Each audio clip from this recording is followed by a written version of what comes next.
Bem, bom dia a todas e todos. É um prazer estar aqui para discutir aí com vocês um pouco a contribuição do Marx na discussão econômica. A gente já vai falar quantos Marx existem e qual a importância deles, né? Mas queria então agradecer em primeiro lugar a Boitempo, o Sindicato dos Bancários, por esse convite e pela possibilidade de discutir o Marx com um público mais amplo, né? Tal como aconteceu nesse curso inicial, Marx e os Marxismos, que houve aí há uns 15 anos atrás. Tá? Então, qual é a intenção aqui? A intenção é mostrar para vocês, um pouco ousada, vamos dizer assim, mostrar para vocês quais são as principais ideias da principal obra do Marx, que é o Capital, né, de uma forma ilustrada, nesse período de tempo de 1h20, para leigos, né? Então, é uma apresentação para leigos, ou seja, aqueles que já passaram pelo Marx, já estudaram alguma vez, etc., certamente vão reconhecer aqui alguns temas, algumas discussões, né? Bom, então esse primeiro slide ele faz referência justamente ao título deste curso, né? Que é Marx e os Marxismos. Mas o Marx é um pensador que tem contribuições em vários campos, e tem um conceito dele que explica isso que a gente já vai ver, que é o modo de produção, né? Por que tem o Marx filósofo, o Marx economista, o Marx sociólogo, o Marx, enfim, cientista político, etc., né? Por conta de uma visão geral que ele tem da sociedade moderna, né? E que a gente consegue aprender com o conceito de modo de produção. Eu vou passar rápido pelo conceito de modo de produção, porque com certeza o professor Jorge Grespin, quando der a sua aula sobre Marx e a história, seguramente vai ter este conceito de modo de produção como o centro da sua aula, né? Então, mas eu vou passar por ele porque é necessário. Então, eu vou ler sempre tudo que está nos slides por conta de quem está nos assistindo, ou quem vai nos assistir aí pelo YouTube, que segundo me disseram é muita gente, muitos milhares de pessoas. Então, em consideração a esses internautas aí que vão nos assistir. Então, existem muitos Marx, o Marx filósofo, o Marx político, etc. Mas o Marx economista talvez seja o mais conhecido deles. E isso por causa de uma obra que ele escreveu ao longo de muitos anos e que foi publicada pela primeira vez em 1867, e cujo nome é O Capital.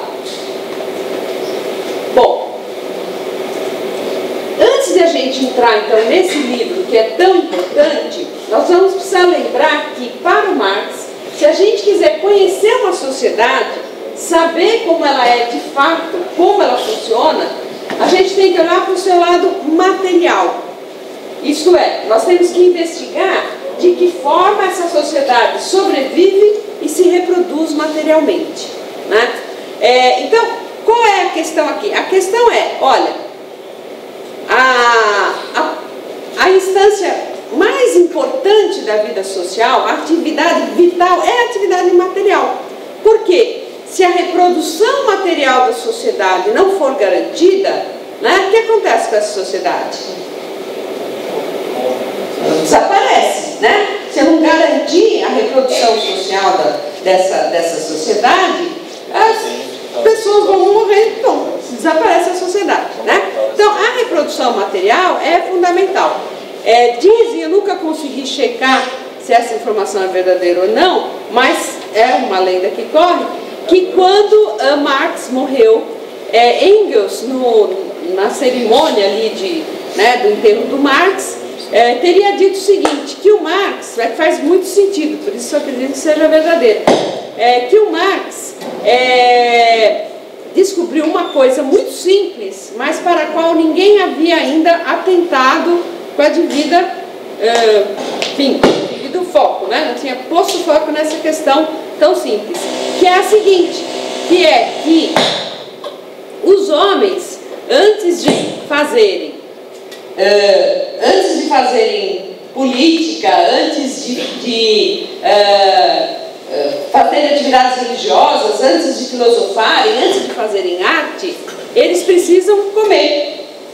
Pronto, tão simples quanto isso, né? Então precisa comer, que é a mais básica, digamos assim, das necessidades materiais. Há outras, né? Vestir, se proteger, etc. Mas a mais importante é comer. Então, a frase do Engels queria dizer exatamente isso, né? Então, volta só um pouquinho para dizer. Então, é isso que ele está dizendo aqui. Então, como conhecer a sociedade? Bom, primeira coisa, diz o Marx, nós temos que olhar para o lado material. Como se dão as relações de produção, como as pessoas se organizam para garantir esta reprodução material, né? Bom, então a história e os modos de produção. O conceito de modo de produção indica exatamente isso, que a história pode ser compreendida verificando-se como os homens produzem a sua própria vida social. A produção da vida para o Marx é sempre social. Essa ideia do indivíduo, dos seres, olha que é uma ideia modernista, né? Uma ideia que está na base, inclusive, por exemplo, da economia moderna, né? Da ciência econômica moderna, é uma coisa, o indivíduo isolado, o Marx vai dizer, não faz sentido, né? Então ele fala que o homem é um animal social, né? Mais do que um animal político, como dizia Aristóteles, o homem é um animal social. Então a produção da vida para o Marx é a produção da vida social, sempre social, né? Então, o conceito de modo de produção então indica que a história pode ser compreendida verificando-se como os homens produzem a sua própria vida social, olhando o seu lado material, estudando os diferentes momentos da história do homem e diferentes formas de sociedade. Então, o que diferencia uma forma de sociedade de outra ao longo da história são os diferentes arranjos, as diferentes formas que os homens encontram para se organizar e garantir esta reprodução material da sociedade e, nessa medida, produzir a sua vida social. Bom, o Capital, então, esse famoso livro do Marx, contém o estudo desenvolvido por ele da base da nossa sociedade moderna, né? Ou seja, a sociedade capitalista ou simplesmente o capitalismo. É isso que o Capital faz. O Capital tem que explicar como é que funciona essa base material da sociedade moderna, né? Que é a sociedade capitalista. Bom, então, para começar a falar de capitalismo, a gente tem que falar de uma outra palavrinha mágica e que é absolutamente fundamental na estruturação dessa sociedade moderna, dessa sociedade capitalista, que é mercado. Essa palavrinha está aí na mídia, né, direto, né? Aliás, parece até um ser, né, que pensa, fica com raiva, fala assim, o mercado está nervoso, o mercado ficou mais tranquilo com a afirmação. Bom, mas espera, quem é o mercado? Né? Então, é uma identidade desse meio fantasmagórico. Tudo isso o Marx também explica o porquê desse fetiche, né? A gente vai voltar na questão do fetiche. Bom, então, esse slide agora é para fazer essa relação entre capitalismo e mercado. Então, o capitalismo começou na Europa por volta do século XV e se afirmou com a Revolução Industrial na Inglaterra. No século XVIII, na segunda metade do século XVIII. Então, a Revolução Industrial consolida o capitalismo, né? Qual que é a característica mais marcante do capitalismo? É que nele, a produção e o consumo dos bens necessários à vida humana são organizados por meio da troca, né? Então, a troca é a relação fundamental da sociedade moderna, da sociedade capitalista. O mercado é um espaço social onde as trocas acontecem, né? A gente já está na troca mediada pelo dinheiro, nós já vamos chegar no dinheiro, mas, né, então eu pego meus 10 reais, entro ali no boteco do lado e peço um cafezinho, né? O moço me dá o ticket, pego o troco, toma o meu café. Que eu fiz uma troca, né? Eu tinha, não sei quanto custa um café aqui, R$3, né? Quis trocar os meus R$3 por um café. Fui lá, dei os R$3, o sujeito ficou com os R$3 e me deu o café, uma troca. Absolutamente todas as relações materiais, e muitas vezes as não materiais também, né? Porque esse cúmplice vem de honra, virtude, né? O Marx fala disso, ele fala do desajuste qualitativo da forma preço, né? Mas todas as transações materiais todas as relações materiais são relações de troca na sociedade moderna. E o mercado é um grande espaço onde as trocas acontecem. Quando você fala de mercado, você está falando de compra e de venda, de venda e de compra, né?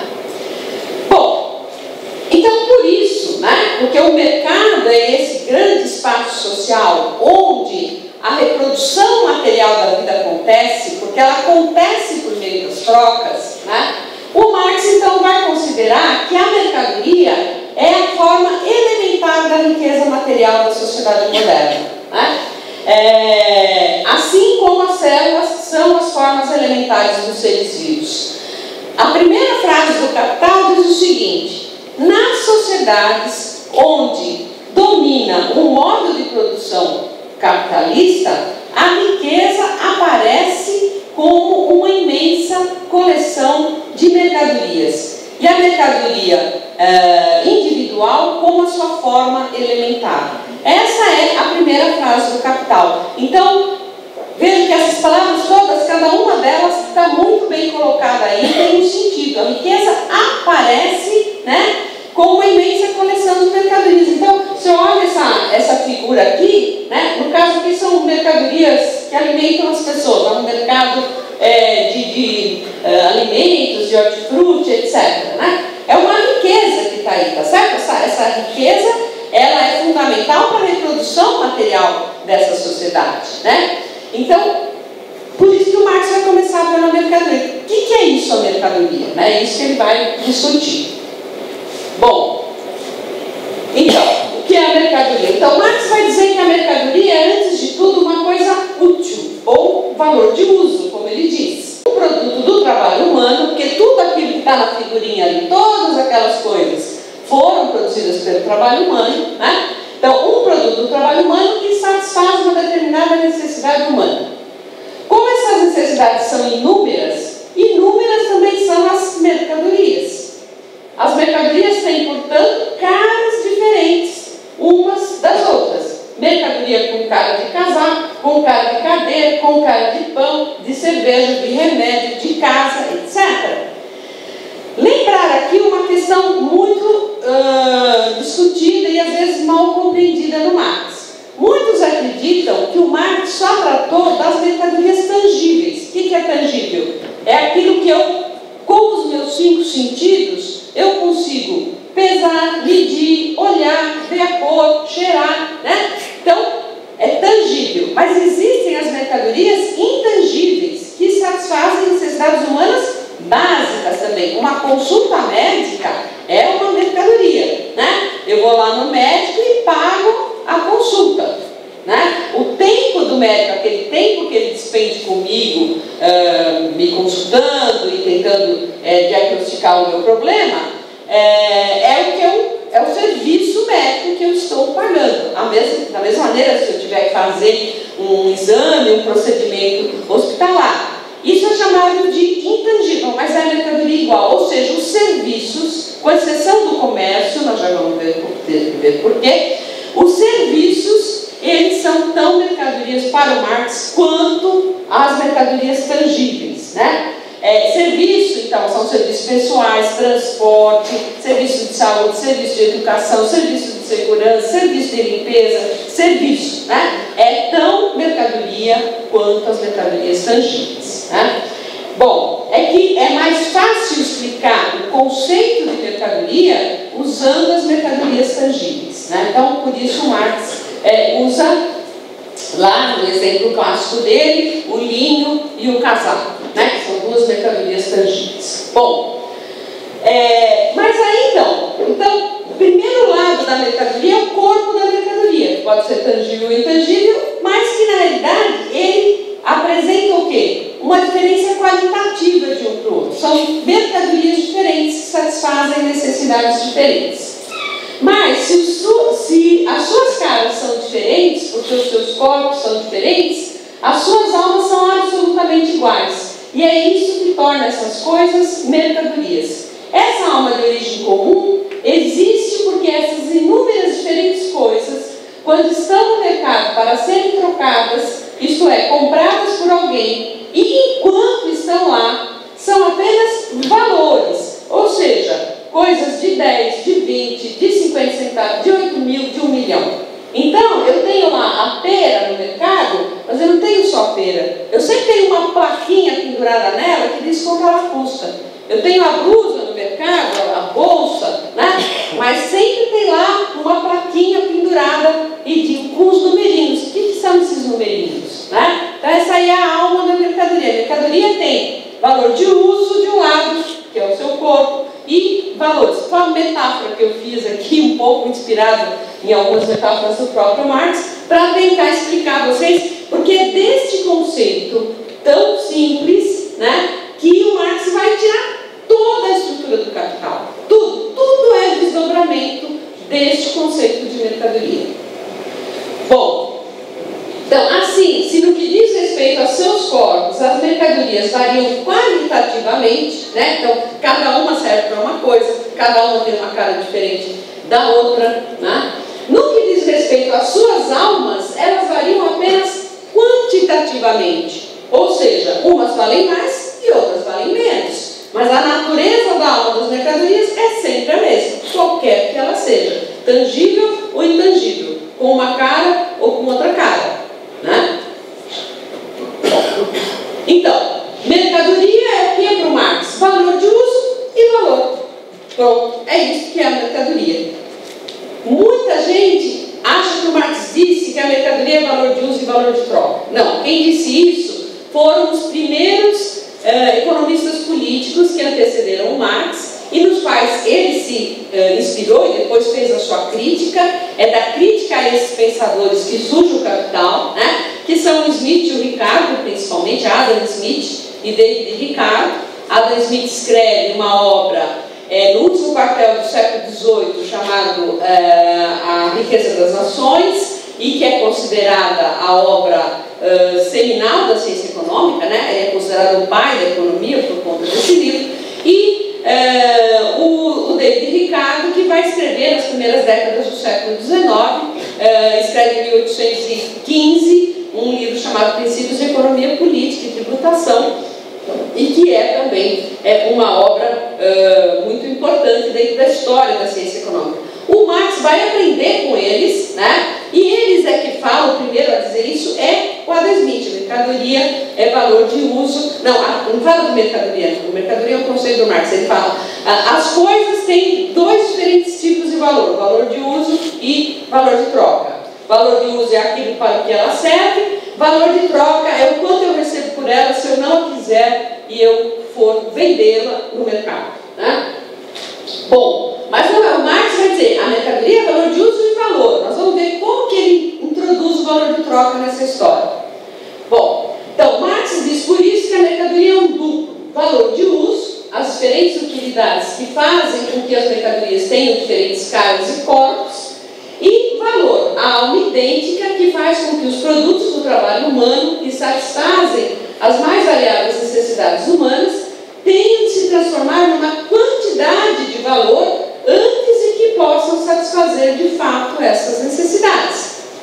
Isso acontece justamente porque em nossa sociedade a produção e o consumo das coisas úteis são organizados por meio da troca generalizada, isto é, por meio do mercado. Então, para o Marx, uma característica decisiva da sociedade moderna, que a define, né, que a estrutura, é que a reprodução material da sociedade moderna passa pelo mercado, né? A forma por excelência de organização social por meio da qual a reprodução material da sociedade moderna se garante é pelo mercado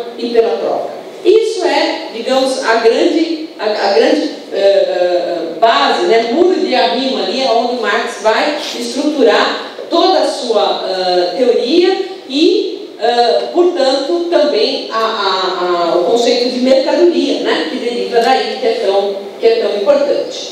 Bom, volta só um pouquinho, por favor. Isso, tá. Vamos lá, pode passar.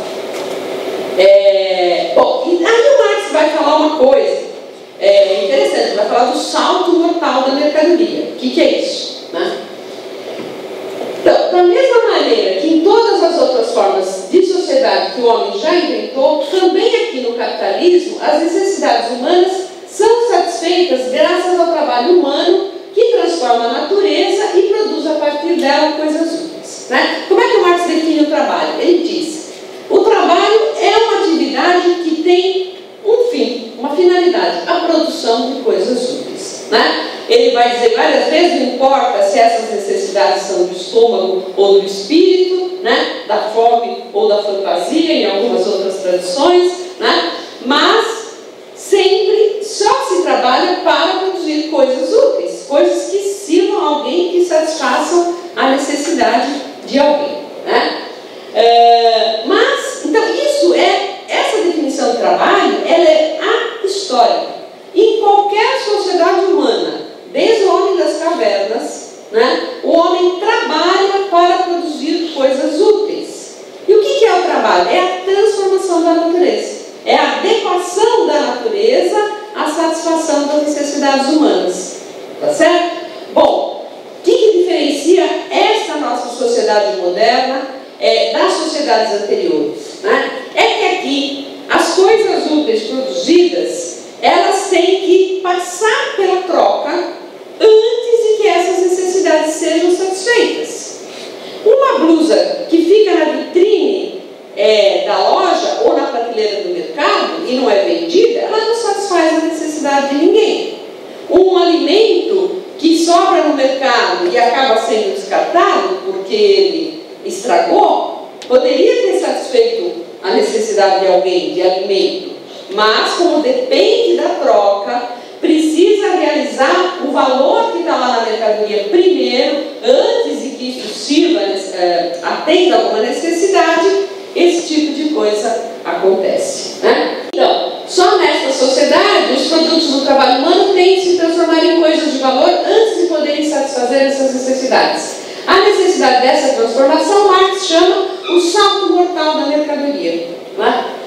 E o que isso significa? Significa simplesmente que uma mercadoria que não é vendida permanece na prateleira do mercado ou na vitrine da loja e, sendo assim, não pode ser utilizada por ninguém e não satisfaz necessidade humana alguma. Assim como eu posso ter médicos, né? Mas se não tiver alguém com dinheiro para pagar a consulta, ele não vai usar, né, objetivar aquele saber que ele tem num tempo cuidando de alguém. Né? Por quê? Porque a troca não se efetivou.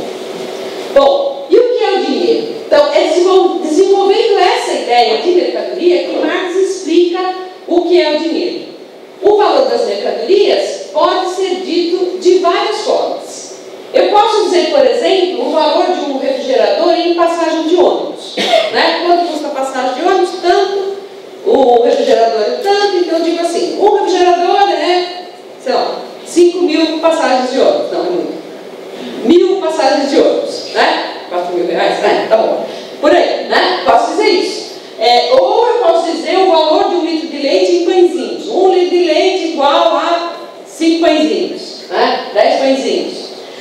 O valor de um automóvel e um bilhete de cinema, tá certo? Eu posso dizer o valor dessa bolsa aqui de infinitas formas. Eu ponho qualquer outra coisa, qualquer outro produto do trabalho humano do lado dessa bolsa e digo, uma bolsa dessa aqui igual a 50 copos d'água, ou igual a meia aula de academia de musculação, ou qualquer coisa. Eu posso dizer de infindáveis formas distintas o valor disso aqui, né? Muito bem. Então, o Marx vai chamar todas essas diferentes formas de dizer o valor das mercadorias de valor de troca. É isso que ele vai chamar de valor de troca. Então, a mercadoria é valor de uso e valor, e este valor, ele se expressa como valor de troca. Ele se apresenta, ele aparece como valor de troca. Portanto, eu posso ter inúmeros valores de troca para dizer o mesmo valor da mesma coisa. Pode passar. Bom, e o que é o dinheiro? Então, à medida que as trocas foram se tornando mais intensas, apareceu historicamente uma forma de exprimir o valor das mercadorias que as tornou comparáveis umas às outras. Em outras palavras, isso quer dizer que todas as mercadorias passaram a ter o mesmo tipo de valor de troca, porque todas passaram a ter os seus valores expressos na mesma língua, ou seja, em dinheiro, que nos inícios do capitalismo era o ouro. Certo? Então, quando eu digo tudo, quanto vale isso? Tantos reais. Quanto vale isso? Tantos reais. Aqui, pronto. Eu unifiquei todas as línguas, né? E digo o valor de todas as coisas em dinheiro. Dinheiro é isso. Pode passar.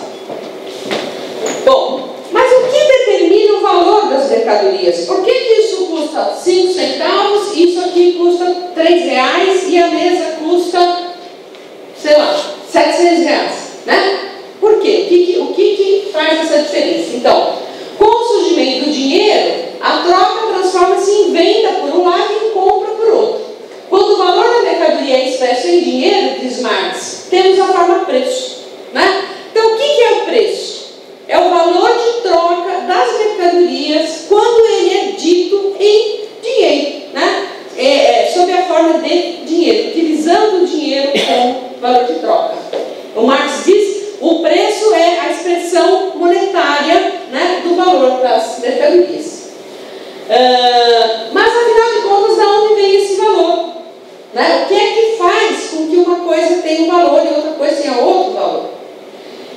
Ou dizendo de outra forma, o que é que confere valor às mercadorias e o que é que faz umas valerem mais que outras? Para Marx, o que dá valor às mercadorias é o fato de elas serem produtos do trabalho humano. Trabalho humano em geral, qualquer tipo de trabalho humano, e que Marx chama de trabalho humano abstrato. Né? A ideia, portanto, é que qualquer coisa que a gente tenha, né? Qualquer coisa que a gente olhe, tudo que a gente olhar aqui, qualquer coisa, a parede, qualquer coisa, a luminária, a câmera, as nossas roupas, a toalha, tudo isso é produto do trabalho humano. Né? E é isso que vai conferir mais ou menos valor. Essa é a substância do valor, como Marx diz. Né? Então, isso que ele chama de trabalho em geral, qualquer tipo de trabalho. Então, ele é abstrato porque o que conta para a troca não é o tipo particular ou concreto de trabalho que a mercadoria contém, mas o tempo de trabalho. Né? Então, posso ter, claro, para ter uma toalha eu tenho um tipo de trabalho, para ter água eu tenho outro tipo de trabalho, para ter um copo d'água eu tenho outro tipo de trabalho, para ter aula eu tenho outro tipo de trabalho, e assim por diante. Então, o trabalho é a substância do valor. Portanto, segundo Marx, o trabalho humano é a substância do valor, por isso, o valor de cada mercadoria é determinado pela quantidade de trabalho necessária à sua produção. Né? Então, é isso. O que é o valor? O valor é a forma que o trabalho humano toma na sociedade moderna, porque os produtos do trabalho humano tomam a forma de mercadoria. E a substância desse valor é o tempo de trabalho. É o tempo de trabalho. Pode passar. Então, aí tem uma coisa muito importante no Marx, que se chama lei da troca de equivalências. Isso não está escrito explicitamente em nenhum capítulo, mas está pressuposto, né? Ele fala, às vezes, das leis da circulação simples, que a gente vai ver um pouquinho aqui, mas está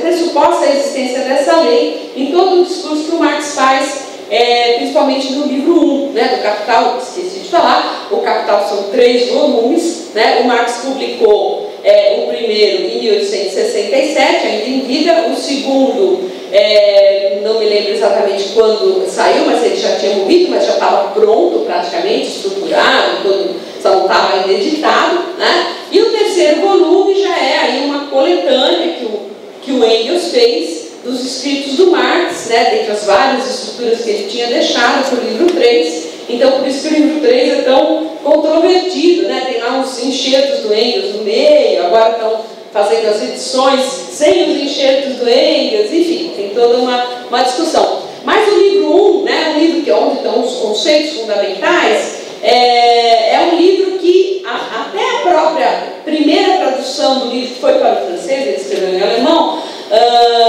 foi revisada pelo próprio Marx. Ele chegou a revisar a tradução do Capital para o francês. Por isso que é uma tradução muito usada por outras traduções também, né? Essa aqui foi revisada pelo Marx.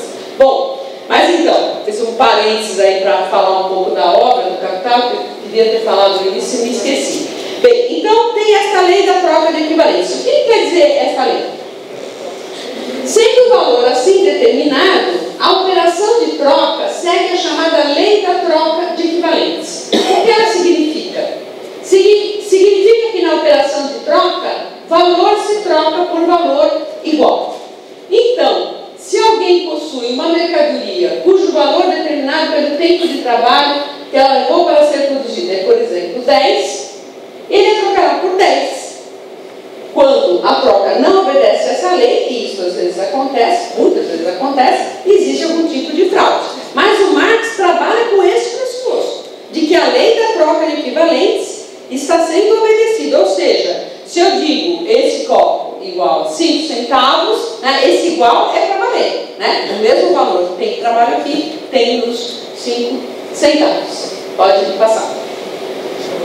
Bom, então, todos esses conceitos, né, o Marx discute até o capítulo 3 do livro 1. Né? E é no capítulo 4 que ele vai, então, finalmente dizer o que é o capital. Nesses 3 primeiros capítulos, existe uma grande controvérsia sobre qual é o papel desses 3 primeiros capítulos do livro, né, o Capital, na definição que o Marx faz de capital, porque ao longo desses 3 capítulos, são muitas páginas, o Marx não fala de capital. Né? Ele fala de mercadoria, ele fala de valor de uso, de trabalho abstrato, de trabalho concreto, de dinheiro, né? Fala de tudo isso, das determinações essenciais do dinheiro, mas ele não fala de capital. Né?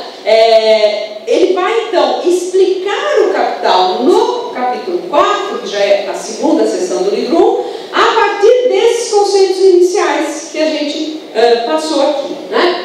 Então, mas o que é então o capital que dá título ao famoso livro de Marx? A resposta a essa questão tem muito a ver com a lei da troca de equivalentes, sobre a qual acabamos de falar. Marx respondeu a partir da investigação de 2 esquemas que vamos agora recuperar e que, no fundo, buscam explicar o porquê das trocas. Né? Então, a definição que ele vai dar de capital, né, depende de todos esses conceitos e da lei da troca de equivalentes, né, que é essa, valor se troca por valor igual. Por isso que tem igual, né? Você fala, tal coisa, põe assim, bolsa igual a 30 reais, né?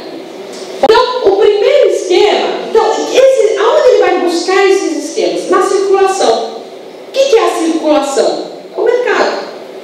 O enorme, constante, infinito, né? Buscar os elementos para definir o que é capital. Então, são 2 esquemas que ele vai usar. O primeiro esquema é esse aí, mercadoria, dinheiro, mercadoria. Então, o primeiro é MDM, ou seja, mercadoria, dinheiro, mercadoria. Uma forma de resumir esse movimento é dizer que vende-se para comprar. Tá? Eu tenho uma mercadoria, né? Vendo, transformo esse valor que eu tenho nas minhas mãos sob a forma de mercadoria em valor em abstrato, que é o valor que eu tenho em dinheiro, pego esse dinheiro e compro outra mercadoria. Né? O dinheiro, esse valor em abstrato que eu tenho nas mãos, novamente se torna um valor objetivado numa coisa concreta, que é a outra mercadoria que eu comprei. Né? Então, uma forma de resumir esse movimento é dizer que vende-se para comprar. Isto é, as trocas são feitas para que as pessoas, por meio da venda dos produtos do seu trabalho, possam comprar coisas úteis de que elas necessitam. Então, o melhor jeito de escrever esse esquema é MADMB.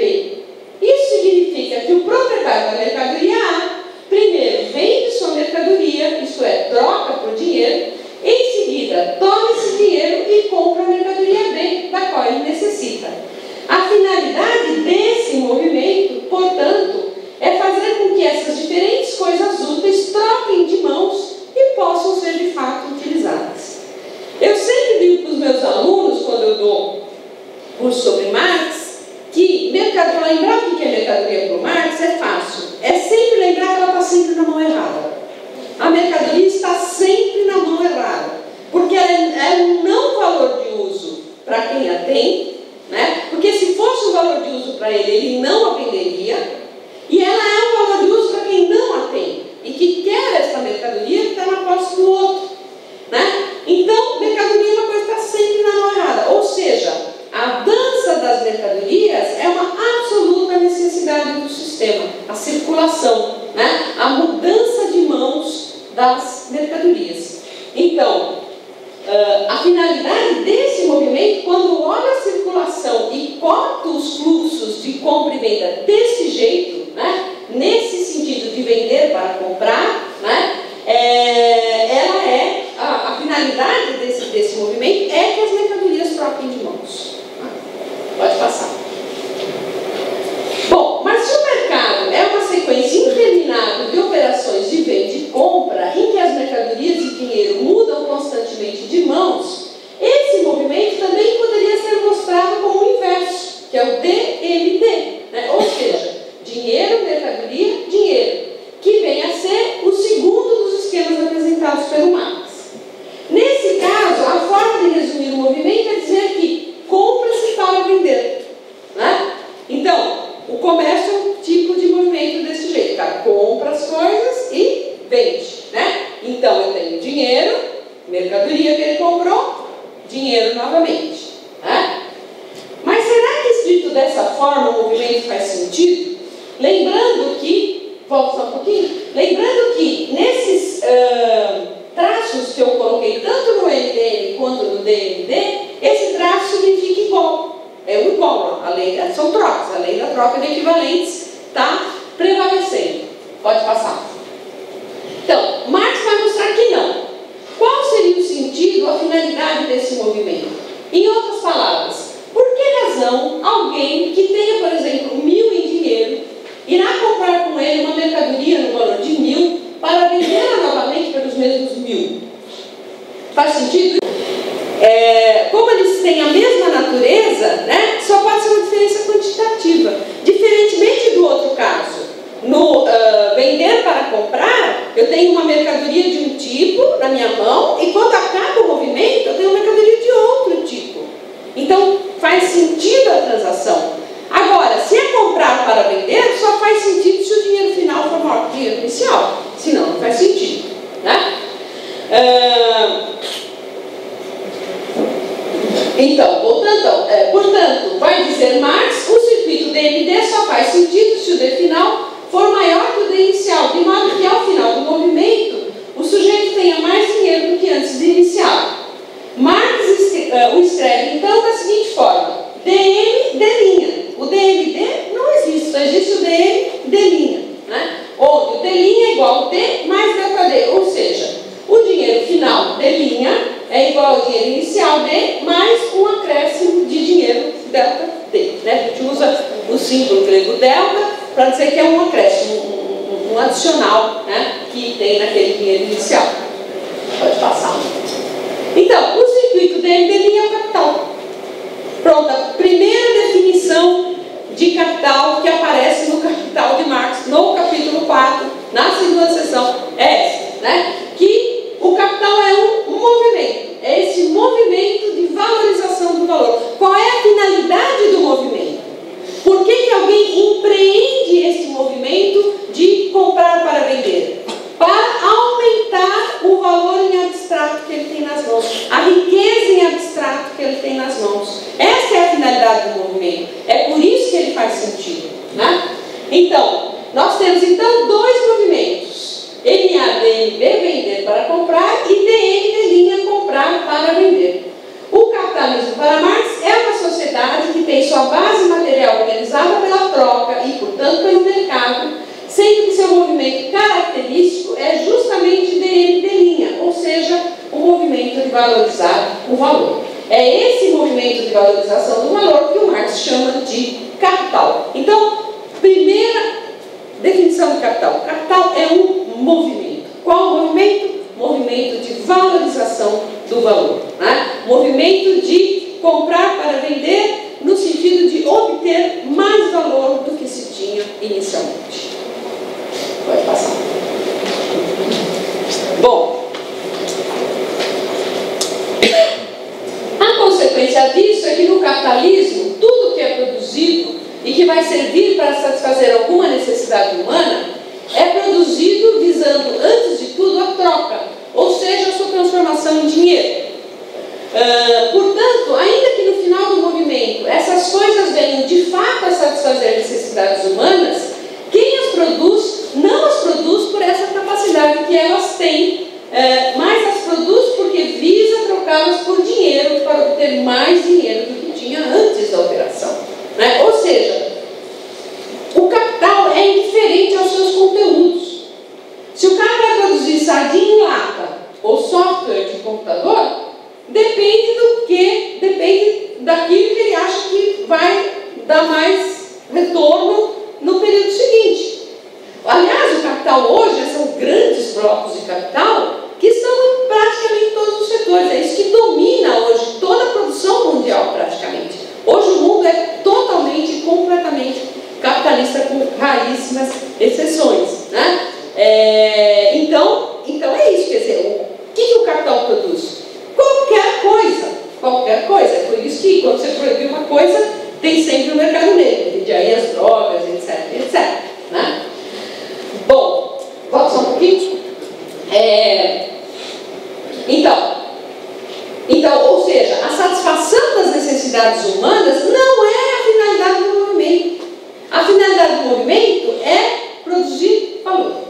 E mais valor do que se tinha antes, né? Então, a satisfação das necessidades humanas, portanto, a produção de bens e serviços que satisfazem as necessidades humanas é um subproduto desse sistema que se movimenta segundo uma lógica inumana, vamos dizer assim, né? Uma lógica não humana. Pode passar. Então, qual é o segredo do capital? Bom, mas nós dissemos que o movimento característico do capitalismo, segundo Marx, pode ser resumido na expressão comprar para vender.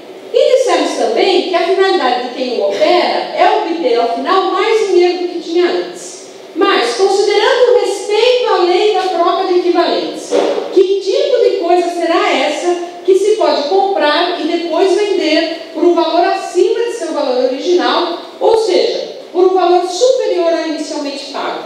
Se a lei da troca de equivalentes vale, de onde vem esse valor a mais? Se eu sempre troco uma coisa pelo seu valor, de onde vem esse valor adicional? Né? Pode passar. Bom, para responder essa pergunta, o Marx começa por investigar o comércio, né? E ele constata inicialmente que aí o movimento tem a mesma cara do DN de linha, né? Como o sujeito compra esse lenço lá na Indonésia por R$2 e vende na lojinha aqui do lado por 20, né? Então, constata que o movimento tem a mesma cara do DN de linha e que, portanto, qualquer mercadoria poderia desempenhar esse papel, né? Em princípio, qualquer mercadoria pode ser comprada por 10 e ser vendida por 12, ser comprada por 50 e ser vendida por 80, né? Qualquer mercadoria teria essa capacidade. Contudo, ele constata também que, apesar disso, ou seja, apesar dessa cara de comprar para vender, compra-se, por exemplo, uma mercadoria por 10 e se revende por 12, esse movimento puramente comercial, que não respeita a lei da troca de equivalentes, tá? Só consegue explicar o enriquecimento do comerciante, mas não o crescimento da riqueza material da sociedade como um todo. Ou seja, essa jarra aqui, né, lá na vitrine do Extra, custa R$15. vamos dizer. Aqui já está embutido nesse preço o serviço do comércio, o serviço, perdão, do transporte, né?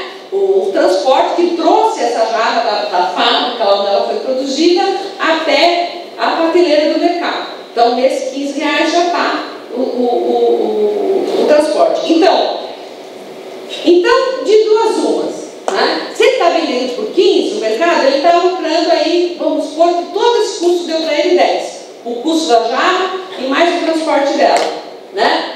Então, de duas uma, né? Ou essa jarra, de fato, valia 15, e ele comprou por 10, portanto, ele lesou o proprietário original dessa mercadoria, ou, de fato, essa jarra vale 15, né?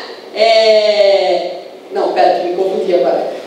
Ou valia 10 e ele lesou aquele de quem ele comprou, né? Ou de fato ela vale 10, ele não lesou esse aqui, mas ele lesa quem está comprando, né? Porque ele está pagando 5 e está tirando o valor, roubando, entre aspas, 5 do valor do bolso do outro. Ou seja, quando eu olho o comércio, o que acontece? O valor sai do bolso e entra no outro, né? Não explica o crescimento do valor da sociedade como um todo, né? Não explica de onde vem esse valor adicional. Pode passar. Então, assim, a pergunta que ficou no ar, o que se pode comprar e depois revender acima do seu valor original, sem desrespeito à lei da troca de equivalentes, só é adequadamente respondida quando se sai da esfera da circulação, ou seja, da esfera do mercado e das trocas, e se vai para a esfera da produção, né? Se eu ficar na circulação, respeitando a lei da troca de equivalentes, não tem resposta para aquela pergunta, para o Delinha, né? Da onde vem o Delinha? Não tem resposta para aquela pergunta, porque o comércio não respeita a lei da troca de equivalentes e ele, na realidade, tira o valor do bolso e passa para o outro, né? Então, ele sai da esfera da circulação e vai para a esfera da produção. Então, é a produção que acrescenta valor às matérias-primas e insumos por meio do trabalho humano, né? Quem que vai acrescentar? Então, o dono da fábrica de sapatos, ele vai lá e compra couro, ele compra cola, ele compra pregos, eventualmente, cadarços e outros materiais que são utilizados na fabricação do sapato, contrata os sapateiros, né? Produz os sapatos. Muito bem. O sapato, ele vale mais do que o valor do couro, etc, que está nele. Por quê? Porque tem trabalho humano que fez o sapato, né? O sapato, ele carrega junto com ele o valor das matérias-primas que entraram na sua produção, mas também o valor que foi acrescentado pelo trabalho humano nessas matérias-primas e que permitiu a transformação do couro, da cola, etc, em sapato, certo? Muito bem. Então, é a produção que acrescenta valor às matérias-primas e insumos por meio do trabalho humano. É lá, portanto, que vai ser gerado um valor adicional, ou mais valor, ou a mais-valia, que vai reaparecer na circulação, no Delinha que fecha o movimento do comprar para vender, né? E a produção que o trabalho adicional vai ser executado em cima de matérias-primas e isso vai acrescentar valor a essas mercadorias. Vamos ver como é que funciona. Bom, mas a geração desse valor adicional não é completamente independente da esfera da circulação, ou seja, da esfera das trocas. Por quê? Porque é lá no mercado que o capitalista, que é quem opera o comprar para vender, visando obter mais dinheiro ao final do movimento, encontra uma mercadoria sui generis. Será que dá para tirar isso?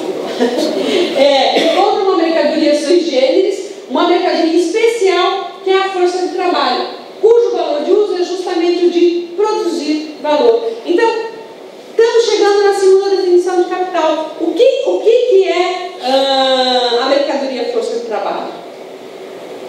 Então, no capitalismo, tudo vai se transformando em mercadoria. Tudo se transforma em mercadoria. Perdão, na sociedade de mercado, né? A forma da mercadoria, ela é, eu digo que ela é gosmenta, ela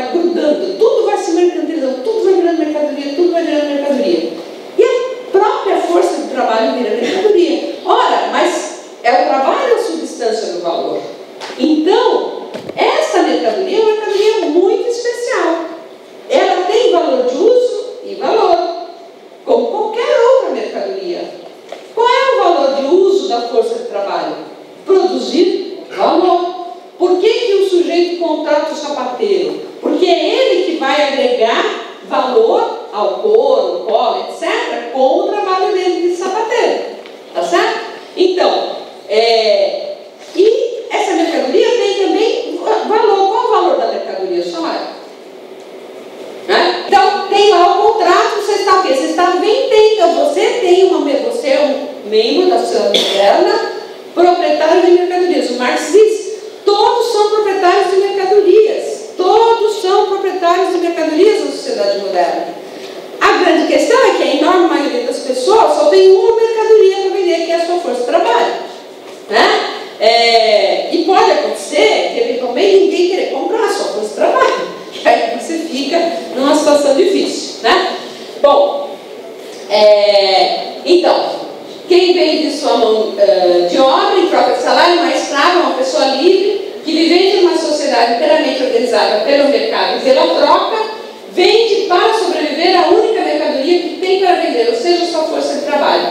O que o capitalista compra, portanto, é uma determinada quantidade de horas de trabalho diária, que o Marx vai chamar de jornada de trabalho. Pode passar.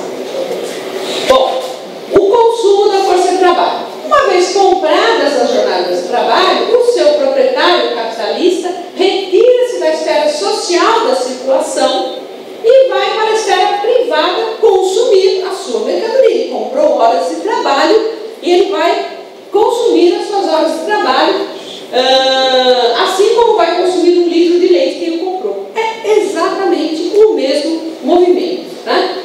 Acontece que o consumo dessa mercadoria especial, que é a força de trabalho, se dá de forma produtiva, ou seja, no processo de produção. E além disso, tem por característica justamente a produção de valor. Então, o que é o consumo da força de trabalho? É a combinação da força viva de trabalho com os insumos todos do processo de trabalho para a produção de valor. Então, ele vai produzir mercadorias novas que têm mais valor do que aquele valor todo que foi adiantado pelo capitalista, tanto para a compra dos insumos, quanto para a compra da própria força de trabalho. Então, lembremos aqui só para fixar a ideia de que, para Marx, a força de trabalho é justamente a substância do valor. Pode passar. Bom, o segredo então desvendado. É esse então o segredo do capital. Sem desrespeitar a lei da troca de equivalentes, o capitalista encontra no mercado, pronta para a venda, uma mercadoria cujo valor de uso é produzir valor e mais, o valor dessa mercadoria é menor do que o valor que ela produz ao longo da jornada de trabalho.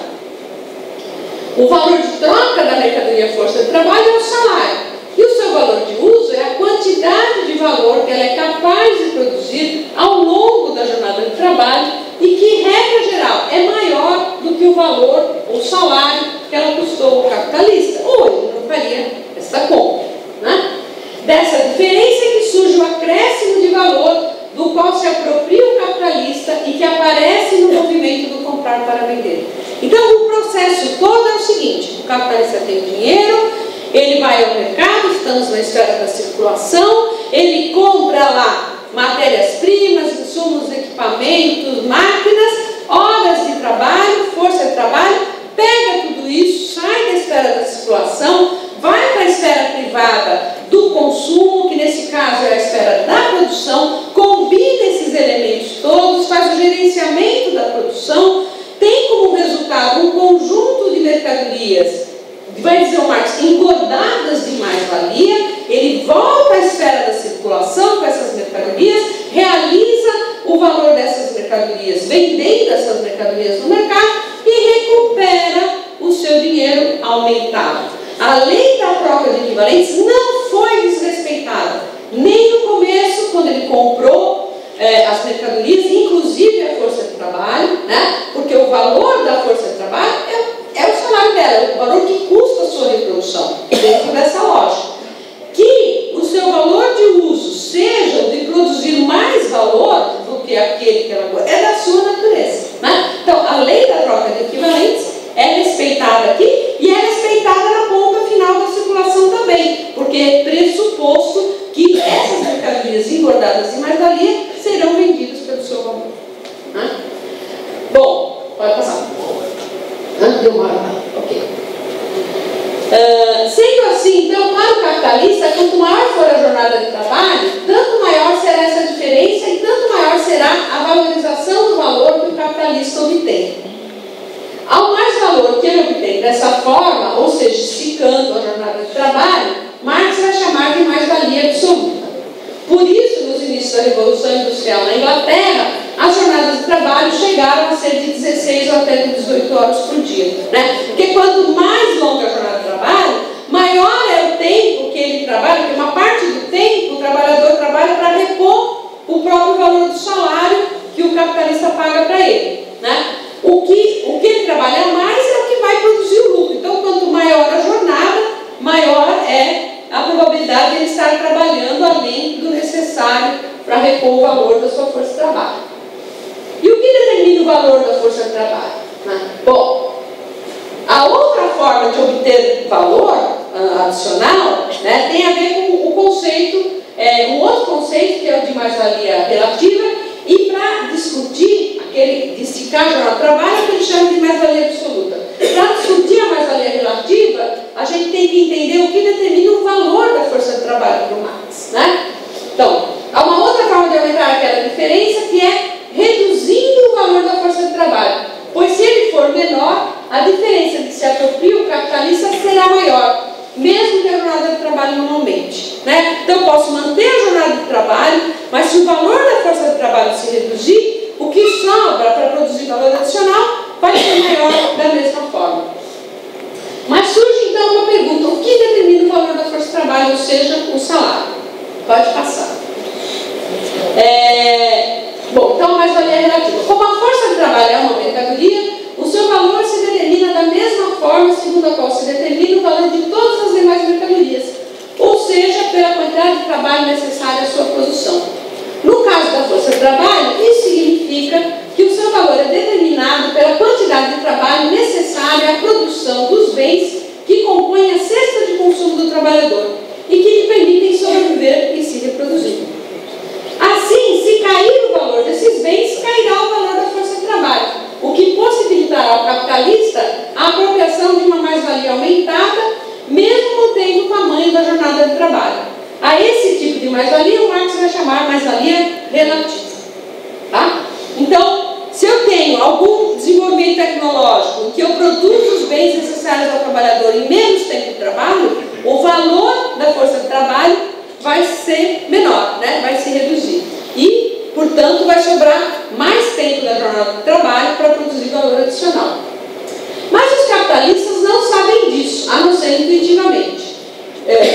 Os alunos falam, porque o capitalista, ele quer explorar, assim, não, o capitalista, ele não sabe. Se você disser para o capitalista que o valor que ele produz vem inteiro da força de trabalho, não dizer que você está mentindo, não, e os insumos que eu comprei, as matérias-primas, não sei o quê, né? Ele não sabe disso, se disser para ele, vai dizer que é mentira. Então, não é por aí a história. Bom, os capitalistas não sabem disso, a não ser intuitivamente. De fato, eles tentam sempre pagar o mínimo possível de salário, de preferência, tentam pagar um salário que fique abaixo do valor da força de trabalho, como, aliás, é normal fazer no Brasil. Né? Pagar um salário que impede o sujeito de sobreviver, né? Se virar. Mas isso, o Marx não trabalha com essa hipótese. O Marx trabalha o tempo inteiro com a hipótese que o salário representa o valor das mercadorias necessárias para o sujeito viver, se reproduzir, etc. Ou seja, ter as suas necessidades humanas atendidas no status quo da sociedade naquele momento. Né? Bom, mas eles fazem isso simplesmente porque a força de trabalho é um dos seus itens de custo. Não porque saibam ou reconheçam que dentre todos os itens que compõem o seu custo, é da força de trabalho que vem o valor adicional de que eles se apropriam posteriormente sob a forma de lucro. Né? Eles vão reduzir o salário, tentar reduzir o salário, mas eles tentam reduzir quaisquer outros custos que eles têm na produção, porque evidentemente qualquer redução de custo é um aumento de lucro em potencial. Né? Bom, salários e lucros. Isso já foi. Mais-valia e progresso tecnológico. Sendo assim, não haveria nenhuma força interna ao sistema capaz de fazer cair o valor da força de trabalho, ou ou aumentar a mais-valia relativa e acelerar o processo de acumulação, ou seja, a valorização do valor. Espera aí, volta um pouquinho. Tomei alguma... Eu acho que eu não li. Eu li essa parte? Sim. Li? Então tá. Então volta. Bom, então, sendo assim, quer dizer, se os capitalistas não sabem disso, né, por que essa redução do valor da força de trabalho acaba acontecendo, né? Então, sendo assim, não haveria nenhuma força interna no sistema capaz de fazer cair o valor da força de trabalho, aumentar a mais-valia relativa e acelerar o processo de acumulação, ou seja, a valorização do valor. Contudo, há esse mecanismo interno, e ele tem que ver com as motivações que impulsionam o progresso tecnológico, que é uma característica do capitalismo. Marx, aliás, foi o único economista que conseguiu demonstrar que o progresso tecnológico constitui uma necessidade interna do sistema capitalista. Todas as outras grandes correntes do pensamento econômico, o desenvolvimento tecnológico é sempre um problema. Ou ele cai de paraquedas, ou ele é posto ad hoc, ou eles tentam internalizar, mas não conseguem. No sistema do Marx, ele sai por necessidade lógica, né? Aparece por necessidade lógica. Pode passar. O permanente e ininterrupto progresso tecnológico experimentado há alguns séculos pela sociedade humana é uma coisa que todo mundo sabe e vê.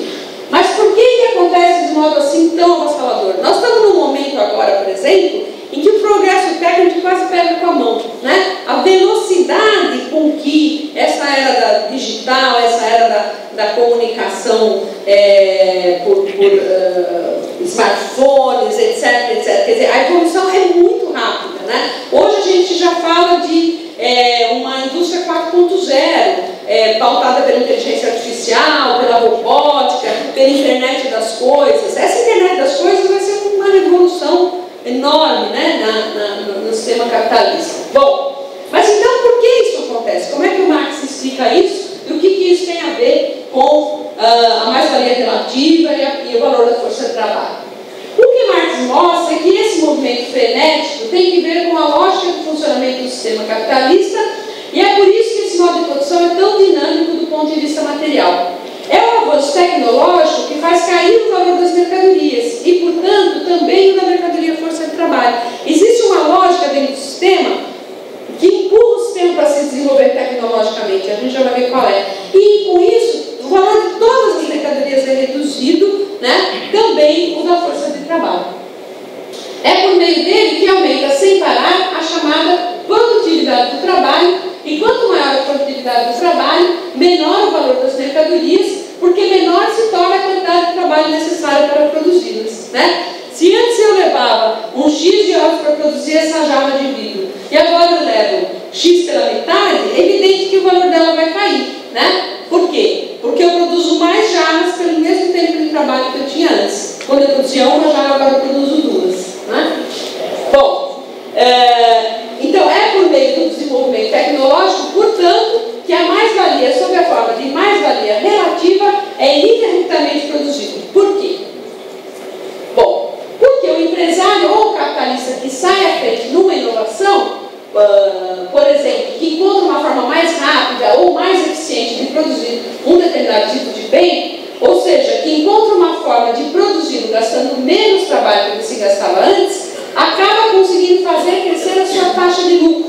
Ou seja, acaba obtendo uma taxa de lucro maior do que a taxa de lucro média do setor, né? Então o cara descobre lá um jeito novo de produzir, uma nova máquina, uma nova técnica gerencial. Enquanto aquilo não for disseminado pelos seus concorrentes, ele se apropria de um valor extra. Por quê? O valor é socialmente determinado, o valor não é o valor individual dele. E qual que é esse valor social? É o que é dado pela técnica comum. Quando alguém inova, antes que essa inovação porque depois que ela se difundir, caiu o valor para todo mundo, tem que começar o processo outra vez, se ele quiser de novo se apropriar de mais-valia extra. Mas enquanto não, ele se apropria de uma mais-valia extra, né? Então é essa chamada concorrência intercapitalista que empurra esse processo de desenvolvimento tecnológico. Pode passar. Então, e por que ele consegue isso? Porque enquanto sua descoberta for mantida em segredo, ele acaba recebendo pelas mercadorias que produz um valor maior do que aquele que elas de fato incorporam em seu processo privado de produção. Como as demais mercadorias daquele tipo continuam a ser produzidas segundo os velhos métodos, seu valor social não se modifica, ainda que tenha se reduzido para aquele capitalista em particular. Certo? É exatamente aquilo que eu expliquei agora. É, portanto, essa ânsia por obter uma mais-valia extra, como a chama Marx, que joga o sistema para frente em termos tecnológicos. Porque, como todos os capitalistas têm a mesma ânsia, instala-se aquilo que Marx chamou de concorrência intercapitalista. Pode passar. Bom, satisfação e criação de necessidades. Por isso, essa enorme e complexa engrenagem social constitui um sistema extremamente dinâmico do ponto de vista material. Para Marx, o capitalismo é o sistema social, dentre todos aqueles que a humanidade já inventou, que maior capacidade tem de suprir as necessidades humanas. Né? Marx conhecia isso e achava mesmo que o capitalismo era logicamente necessário, um passo logicamente necessário da humanidade. Só tinha que ultrapassar o capitalismo. Né? Só que ele tem um problema, ele cria mais necessidades do que satisfaz. Ele diz que é o diabo. Né? Esse processo de criação de necessidades que nos faz hoje ter necessidade de internet, de celulares, de freezers, de Pentium, porque esse negócio foi escrito lá. Ele já ficou uma coisa de PowerPoint, de tênis da marca X, mochilas da marca Y, leites gelificados, forno de micro-ondas e condicionadores de cabelos. Eu botei essas coisas aí, parênteses. Notem que absolutamente nada disso existia há 50 anos. Né? É parte constituinte do mesmo processo descrito antes de concorrência intercapitalista, de busca de uma mais-valia extra, que é da natureza do modo de produção capitalista e que não existiu em nenhum outro. Né? Por quê? Produzir uma coisa nova dá o mesmo resultado do ponto de vista de se apropriar de uma mais-valia extra do que você alterar o processo de produção de coisas que já existem. Porque enquanto você produz uma coisa nova e patenteia aquilo, né, só você produz, só você desperta essa necessidade do consumidor, só você está ganhando. A grande briga hoje dos grandes grupos de softwares, enfim, dessa área de informática, de comunicação, etc., né, é um pouco por conta disso, porque os produtos vão sendo copiados e tal. Né? Bom, essa mesma engrenagem que funciona como uma máquina de expansão, de acumulação de riqueza material, produz também com a mesma intensidade instabilidade, crises e miséria. As crises ocorrem basicamente em função de uma contradição que é inerente ao capitalismo. Essa contradição reside no fato de o capital necessitar da força de trabalho socialmente, mas privadamente tentar se livrar dela, na ânsia da obtenção de um lucro extra. Então você tem uma contradição aí, porque o lucro vem da realização do mais-valor, e o mais-valor é produzido pela força de trabalho. Mas a concorrência intercapitalista faz com que cada capitalista individualmente procure reduzir, né, a participação do valor do trabalho nos seus custos. A busca incessante de redução do tempo de trabalho necessário à produção dos bens, que faz parte da lógica privada de cada capitalista, acaba produzindo desemprego. A redução da capacidade de consumo doméstico, que daí resulta, impede uma parte das mercadorias de darem o seu salto mortal. Os capitalistas reagem a essa situação, investindo menos, produzindo menos e despedindo ainda mais trabalhadores, o que só faz aprofundar a crise. Então, essa mesma lógica que dá o dinamicismo também gera as crises, né? Porque com essa lógica de reduzir o papel da força de trabalho na produção, você vai produzir desemprego, né? E o desemprego vai impedir a realização do valor das mercadorias e vai ter uma reação dos capitalistas e assim vai, né? A economia vai entrando num buraco. Em geral, uma acumulação capitalista. A miséria, por sua vez, é produzida porque, à medida que essa concorrência dos capitais empurra cada capitalista individualmente a reduzir o tempo de trabalho incorporado a cada mercadoria, ela vai produzindo também uma superpopulação relativa, ou aquilo que o Marx chamou de exército industrial de reserva.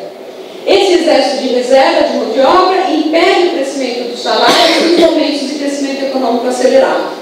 Nos momentos de crise, essa superpopulação cresce ainda mais e aumenta o pauperismo, né? A pobreza geral. É esse fenômeno típico do capitalismo que fez Marx renunciar à sua lei geral da acumulação capitalista. Quanto maiores sejam a riqueza social, o capital em funções, a magnitude absoluta da população trabalhadora e de sua força produtiva, tanto maiores também serão a superpopulação relativa e as camadas miseráveis da população. Então, o capitalismo é um sistema que gera muita riqueza, né, muita fartura e ao mesmo tempo muita miséria e muita destruição humana, né? Crise e sistema de crédito. O instrumento que normalmente empurra o capitalismo na direção das crises é o sistema de crédito, pois é ele que acelera o mecanismo da produção e, portanto, da acumulação capitalista, permitindo, como diz Marx, que o sistema vá além de si mesmo.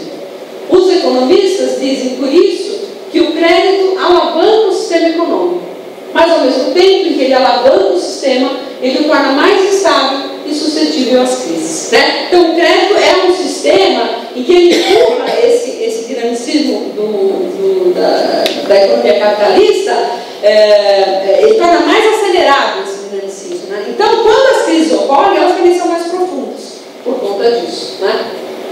E aí nós chegamos também num outro conceito importante do Marx, que está lá já no livro 3, que é o capital fictício, muito complexo. Eu vou dar aqui só uma ideia, tá? Então, quando o sistema de crédito está muito desenvolvido, ele traz junto consigo o desenvolvimento do que Marx chama de capital fictício, representado pelas ações e títulos de qualquer natureza, com destaque para os papéis da dívida pública. Tudo isso funciona como fermento do processo de acumulação, mas tem também um poder enorme de fazer murchar o bolo. Quando o capitalismo fica, como agora, tomado por essa febre de acumulação puramente financeira, as crises sucedem-se sem parar e atingem particularmente os países da periferia do sistema capitalista, como o Brasil. O Brasil teve uma trajetória, não vou entrar nisso que não dá, não é o tema, né? Mas teve uma trajetória bem complexa, né? Nesses anos, desde o ano 2000 para cá. Foi bem e depois entrou numa super crise. Então, são essas, portanto, as linhas gerais, segundo as quais Marx explica os fundamentos e a dinâmica do capitalismo no capital. Para ele, portanto, o capitalismo é uma sociedade que tem: 1. Sua base material organizada pelo mercado e pela troca. 2. Seu fundamento essencial na compra e venda de força de trabalho e na apropriação sem pagamento do trabalho alheio, ou mais-valia. 3. Seu objetivo maior na valorização do valor. E 4. Seu motor interno de expansão na concorrência intercapitalista, que produz também instabilidade, desemprego e crise. Gente, agora eu estou aqui no seguinte dilema. Eu tenho essa parte do fetiche, são mais, acho que uns 7 ou 8 slides. Eu não sei se eu paro por conta das perguntas, tem espaço para as perguntas, eu passo. Bom, então, o fetiche da mercadoria. Então, o que é essa discussão do fetiche, que é tão famosa, né? Que está lá no primeiro capítulo do livro 1, mas que na realidade está presente em todas as páginas do Capital, na minha leitura.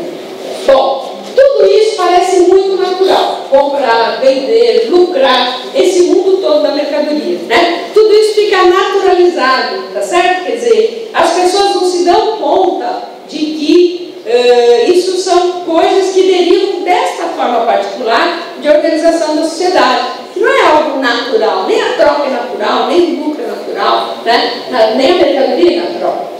Não é verdade que a própria mercadoria parece algo banal, trivial, simples, uma coisa e nada mais do que isso? Mas, ao contrário do que parece, Marx vai dizer no primeiro capítulo do Capital que a mercadoria é uma coisa muito complicada, cheia de sutilezas metafísicas e manhas teológicas. Analisando-a mais de perto, como ele faz, é que se percebe o seu caráter misterioso, e a isso ele chama de fetiche da mercadoria.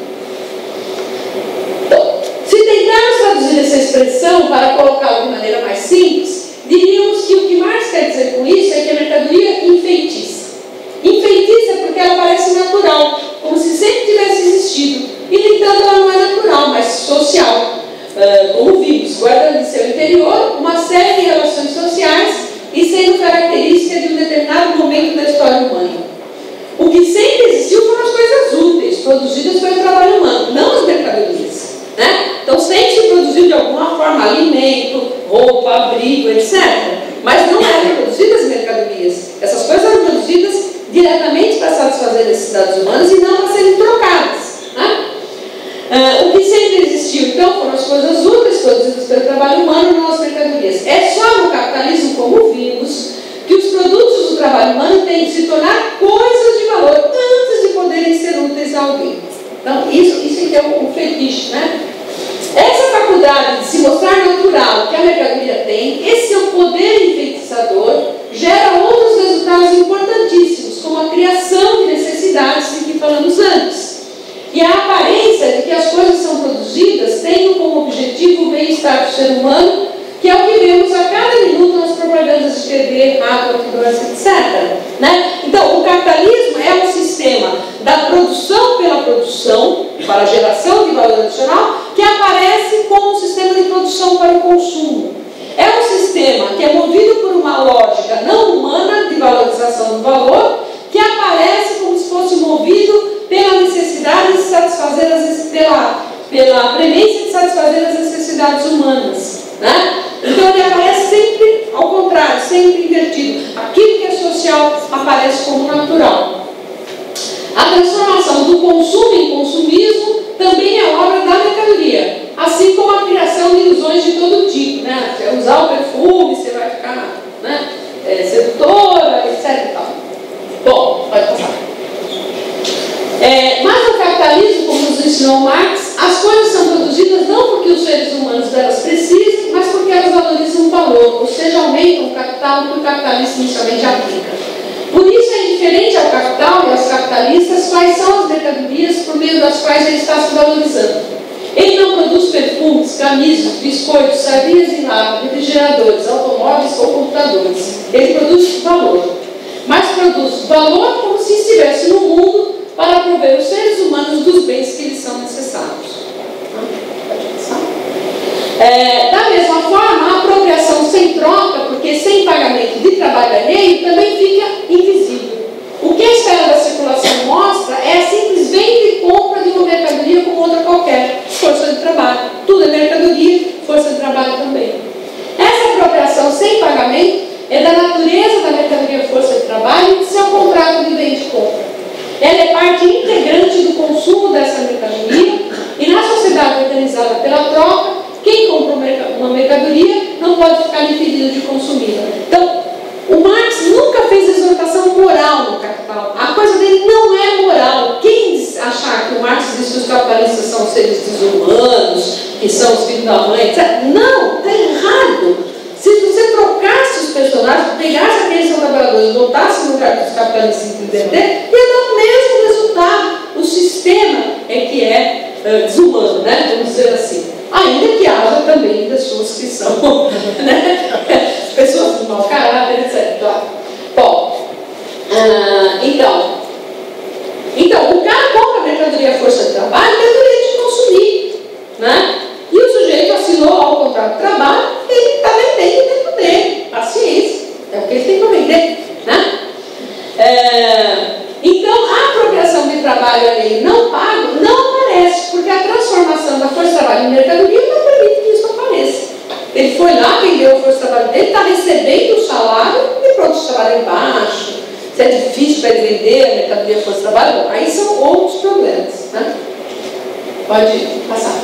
As crises econômicas aparecem e são tratadas pela mídia como se fossem fenômenos da natureza. Vocês já viram esses caras falando de crise? Não parece que eles estão falando de furacão, de terremoto, né? Enfim, de erupção de vulcão, coisa desse tipo, né? Nesse momento do capitalismo, quando a valorização do valor é predominantemente financeira e papéis e títulos valem mais do que máquinas de força de trabalho, as crises se espalham na periferia do capitalismo. Mas as crises asiáticas de 97, russa de 98, brasileira de 99, argentina de 2001, e a de 2008, que não está aí porque isso foi escrita em 2003, 2004, foram tratadas pela mídia como a SARS. A SARS era uma gripe lá, enfim, matava o furacão Isabel ou os tsunamis, ou o furacão Katrina, ou enfim, qualquer coisa desse tipo. E, no entanto, elas não têm nada de natural, porque são resultado do próprio funcionamento desse sistema social. São produzidas pelo próprio homem, pela sua forma de organização social. Pode passar.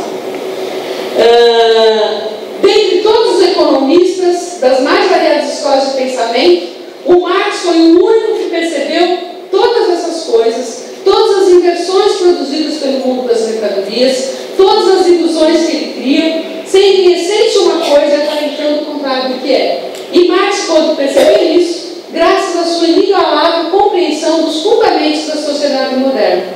Por isso, num dos seus livros, e com isso eu encerro, o Marx escreveu: tudo é ao contrário neste mundo feito de papel.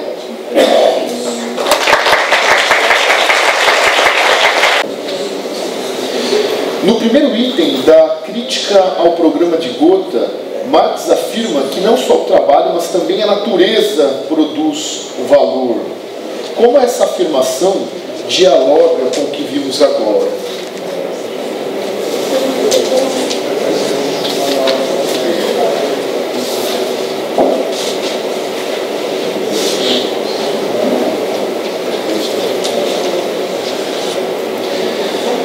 Há espaço, essa é outra pergunta, há espaço na teoria do valor de Marx para oferta e demanda?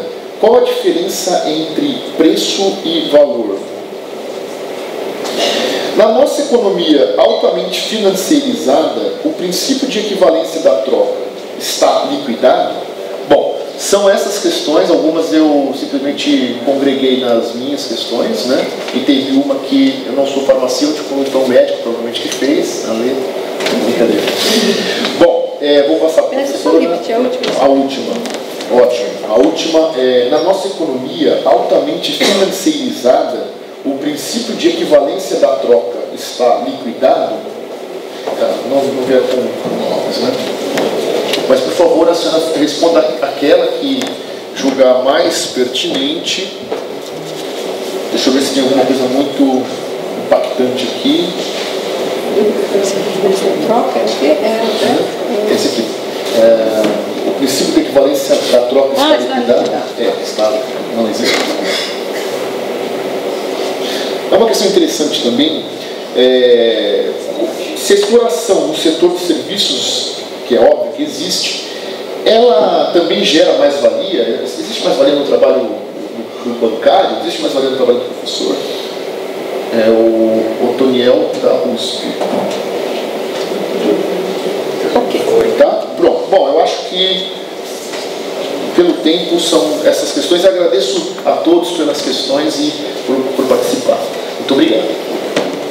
Bom, para dar alguma ordem aqui nessas questões de natureza tão distinta, eu vou começar pelas questões que tem que ver mais com a própria teoria em si, e depois pelas questões que estão relacionadas com o capitalismo contemporâneo e os temas que foram perguntados aí, né? Então, começando pela última questão, a exploração da mais-valia do setor de serviços. Sim, claro, né, o Marx tem a exploração da mais-valia do setor de serviços se dá exatamente da mesma forma do que no setor industrial, né, ou no setor agrícola, enfim, né? Então, um professor, por exemplo, que dá aula num colégio pago, né, é evidente que qual a mercadoria que se oferece ali? É a educação, né? Essa é a mercadoria, a educação, que não devia ser nunca, né? Mas educação transformada em mercadoria, e tem um professor ali que é o produtor do trabalho vivo, né? Da produção de educação, é o professor. Sem ele, um colégio não se estrutura como colégio. Agora, esse colégio é uma empresa capitalista. Ele tem lucro, né? Esse valor é produzido pelo professor de alguma forma, combinado com todos os outros insumos e todos os outros serviços que fazem de um colégio, né? Portanto, tem exploração de mais-valia, sim, no serviço, qualquer que seja. O Marx até dá um exemplo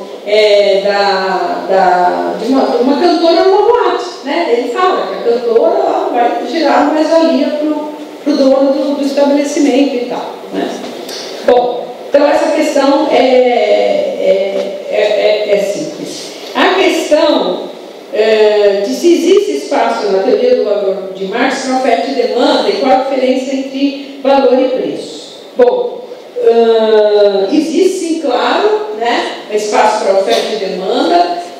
Quando Marx discute o valor da força de trabalho, por exemplo, isso entra muito, só que o Marx, nesse sentido, né, ele, nessa discussão da oferta e demanda, ele mais ou menos reproduz aquilo que o próprio Adam Smith já tinha colocado. O Adam Smith dizia que as mercadorias têm um preço natural, né? O que seria esse preço natural para o Adam Smith? Seria o custo dessa mercadoria, considerados os insumos dela, o salário dos trabalhadores, pago pela sua, que ele chamava de taxa natural, o salário normal vai dos trabalhadores, e o lucro normal do capitalista. Isso que era o preço natural. Além disso, que o preço natural difere do preço de mercado. Por quê? Esse preço natural, confrontado com as condições de mercado em cada momento, vai produzir um preço de mercado que pode ser igual ao preço natural, mas eventualmente pode estar um pouco abaixo, eventualmente pode estar um pouco acima, justamente pelo confronto entre esses dois lados das transações mercantis, a oferta e a demanda, os vendedores e os compradores. Bom, o Marx vai dizer rigorosamente a mesma coisa, né? Rigorosamente a mesma coisa. A diferença entre o preço de mercado e aquilo que o Marx vai chamar de preço de produção. Eu não entrei nessa discussão aqui, porque senão seria impossível passar essa mensagem, né? Mas para o Marx há uma diferença entre valor e preço de produção. Porque valor se refere ao tempo de trabalho de fato objetivado numa mercadoria ou num serviço, né? Ao passo que o preço de produção tem que ver com esse valor, mas já transformado no sentido de que a mais-valia socialmente produzida ela tem que remunerar por igual, por causa da concorrência intercapitalista, os diferentes capitais. Em outras palavras, a mais-valia ela não valoriza só aquele pedaço do capital, que o Marx vai chamar de capital variável, que ele adiantou para pagar a força de trabalho. Adiantou não, que ele usou para pagar a força de trabalho, né? Ela tem que remunerar o capital como um todo.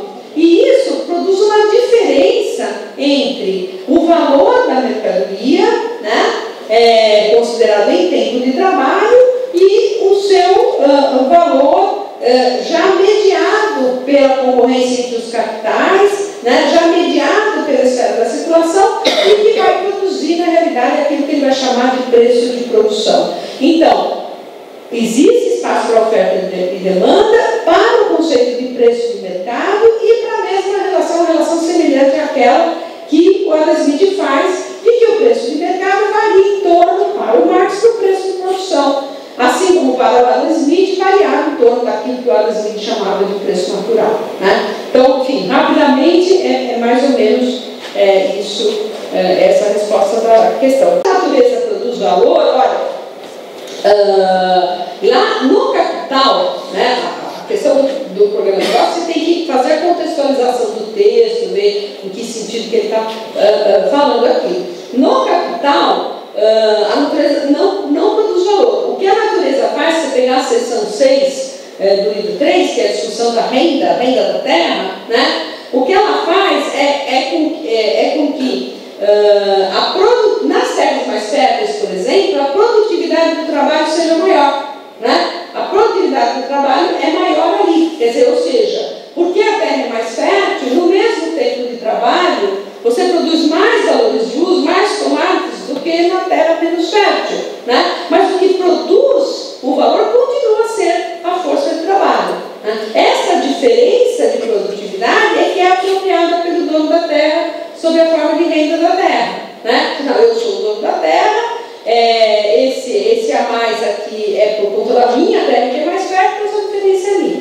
Você também, grosseiramente, traduzindo o que está lá na seção 6 do livro 3 do Marx, né? Então, no âmbito do capital, essa proposição de que a natureza produz valor não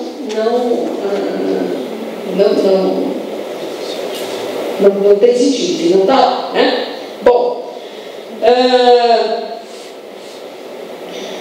aí agora tem aqui uma pequena barafunda de questões sobre o capitalismo contemporâneo. Bom, vou começar aqui pela penúltima questão. Na nossa economia altamente financiarizada, o princípio da equivalência própria está liquidado? Bom, aqui são várias coisas que acontecem.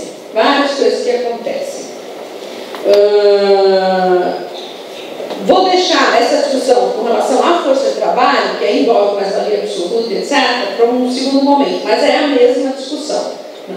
A discussão da validade ou não da lei da troca de equivalentes. Hoje,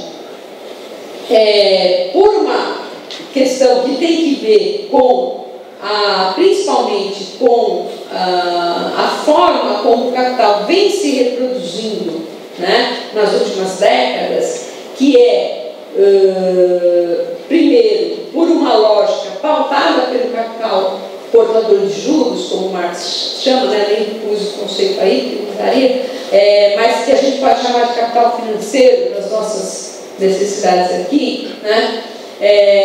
Então, a lógica do capital financeiro, que é uma lógica que é curta, ela é rentista e ela é curto-prazista, né? Ela não é uma lógica, é a lógica de acumular o valor magicamente, vamos dizer assim, né? Magicamente, é como se você tivesse um bedelinha ali direto, você vai bedelinha, não tem o M, né? E o M tem a produção no meio, a compra da força de trabalho, a produção de coisa, não tem nada disso, é bedelinha, né? Então, um sujeito que empresta o dinheiro, né, para alguém, ele não quer saber o que essa pessoa vai fazer com esse dinheiro, né? Ele quer o dinheiro dele de volta, o cara assina lá um contrato, né, ele quer saber para ver se ele vai ter condição de receber ou não, né? Mas de qualquer maneira, a obrigação do outro é contratual. Para ele, que é o ofertante do crédito, para ele que está emprestando, ele é o portador do capital, portador de juros, como o Marx vai dizer, o movimento só parece como bedelinha. Eu dou dinheiro hoje e amanhã eu pego dinheiro aumentado. E está acabado. Não passa pela produção. Quem vai passar pela produção é o sujeito que tomou emprestado. Mas se ele não passar? Bom, azar dele. Ele assinou um contrato, ele tem que devolver lá o dinheiro. E se ele fizer o negócio der errado? Azar dele também, né? O cara vai entrar na justiça, vai querer cobrar de qualquer jeito, etc. Então, a lógica do capital financeiro é a acumulação mágica de valor, vamos dizer assim. Porque para cada um individualmente, isso passa como se fosse um esquema de linha, né? Direto. Muito bem. Então, essa lógica invade a própria produção. Né? E por isso causa uma série de transformações nessa produção, né? Uma das quais é, por exemplo, você ter um sistema que ele é estruturalmente instável, então você tem crises recorrentes. Então, desde os anos 80 a gente não passa 4, 5 anos sem ter uma grande crise. O maior período que o capitalismo passou sem uma grande crise, de 1980 para cá, foi o período 2001-2007, 6 anos. Nós depois nós vimos o tamanho da crise que veio, né? A crise que veio em 2008 foi avassaladora. E hoje nós estamos vivendo uma espécie de revival do neoliberalismo como reação a essa crise de 2008. Bom, momento de crise é um momento daquilo que o Marx chama de centralização de capital, para responder a questão de se vale ou não vale a lei de equivalentes. Centralização de capital. O Marx fala de dois processos, né? Ele fala de um processo de concentração de capital e de um processo de centralização de capital. O que é a concentração de capital? A concentração de capital é o crescimento do capital pelo seu próprio funcionamento. Então o cara tem um montante de dinheiro, ele faz todo lá aquele processo, compra força de trabalho, mercadorias, etc., vende, produz novas mercadorias, vende, no final ele tem mais dinheiro do que o que ele tinha antes. O capital dele cresceu, ele vai eventualmente consumir, né, para o seu uso pessoal, uma parte desse dinheiro, mas o restante ele vai reaplicar na própria produção, ou seja, o capital cresceu. Esse é o crescimento, digamos, natural do capital, o que o Marx chama de concentração de capital. Mas ele fala também de um outro processo, que é o processo de centralização de capital. É quando o capital cresce, não pelo seu próprio funcionamento, mas porque ele engole capitais menores ou menos estruturados, né? Que ele acaba comprando por valor baixo, ele acaba se fundindo eventualmente, né, com outros capitais. Então, esse processo é o processo que o Marx chamou de centralização de capitais. E ele diz, nos momentos de ascenso cíclico, né, para o Marx, assim como para outros pensadores, o capitalismo se desenvolve por ciclos, né? Então, essas fases de depressão, crise, etc., são naturais do capitalismo. Então, tem momentos que o capitalismo vai bombando, tem momentos que tem uma baita crise. Então, ele diz, olha, nos momentos de ascenso cíclico, né, esses dois processos, concentração e centralização, existem o tempo todo conjuntamente. Só que nos momentos de ascenso cíclico, os momentos de subida das curvas, o processo de concentração prevalece sobre o processo de centralização. Ou seja, o crescimento natural do capital vai bem, né? Está tudo crescendo. Então, esse processo predomina. Nos momentos de crise, é onde predomina o processo de centralização, né? Por quê? Porque nos momentos de crise, as empresas menores, menos estruturadas, são as que vão sucumbir. E aí o capital maior, mais estruturado, vai comendo esses capitais menores, né? Ora, a financiarização do sistema capitalista fez com que a gente tivesse um permanente movimento de crises, né? É crise atrás de crise, crise atrás de crise. E, portanto, um agigantamento desse processo de centralização de capital, né? Hoje, a gente tem gigantes de capital que são globais. Tem grupos de capital que são maiores que muitos PIBs em muitos países, né? Então, e o poder desses grandes grupos de capital, muitas vezes, é maior e tem mais capilaridade, tem mais condições de se fazer presente do que o próprio poder dos Estados nacionais, né? Bom, o que isso tem a ver com a lei da troca de equivalentes? Tem a ver que com esse crescimento de gigantes, aquilo que o Marx chamava, ele só discute isso, infelizmente, só na seção 6, que ele chamava de preço de monopólio, né? Que é o quê? É aquele preço em que o produtor, ele não se submete às regras, né, digamos, que seriam dadas pelo mercado. Porque se eu produzo isso aqui, né, num tempo de trabalho que é superior ao da média, né, eu não vou receber mais por isso aqui, eu vou receber a média. O problema é meu, que eu não consigo fazer a mesma produtividade que os outros. Eu tenho uma espécie de tacão assim, da concorrência capitalista que obriga, né, que eu produza no mesmo padrão tecnológico da maioria dos meus concorrentes, e eu vou receber um lucro, digamos, decorrente dessa adaptação, né? Ora, quando eu tenho um monopólio, algum grau de monopólio, para usar uma expressão de um economista também de inspiração marxista, que é o polonês, que é o Michael Palek, quando eu tenho algum grau de monopólio, eu escapo disso. E hoje tem várias formas, né, de escapar disso, e a principal delas é a marca, né? Então, hoje nós vivemos num mundo dominado pelas marcas. Então, o sujeito, eu produzo essa bolsa aqui, igualzinha ao meu concorrente aqui. Só que a minha marca emplacou e a dele não. Eu não consigo vender o meu produto por um valor maior. O que eu recebo a mais do que ele é renda, né? Chama-se renda de monopólio, decorrente de um preço de monopólio. A marca transforma qualquer produto banal, né, o produtor de qualquer produto banal, que não teria menor razão de ter monopólio, no monopolista, porque o cara quer aquela marca, e aquela marca é daquele cara, né? Eu tenho, inclusive, um orientando de iniciação científica trabalhando hoje um pouco em cima desse tema, que é um tema cadente, assim, do capitalismo contemporâneo. Ora, então, isso desvirtua a lei da troca de equivalentes, né? Porque a lei da troca de equivalentes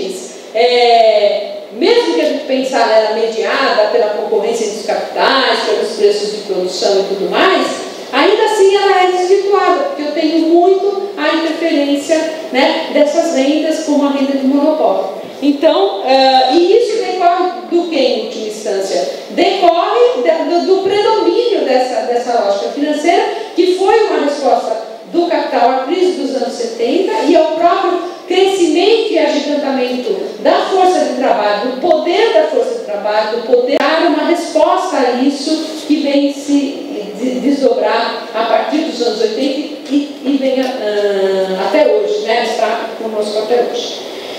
Bom, deixa eu ver aqui, já respondi.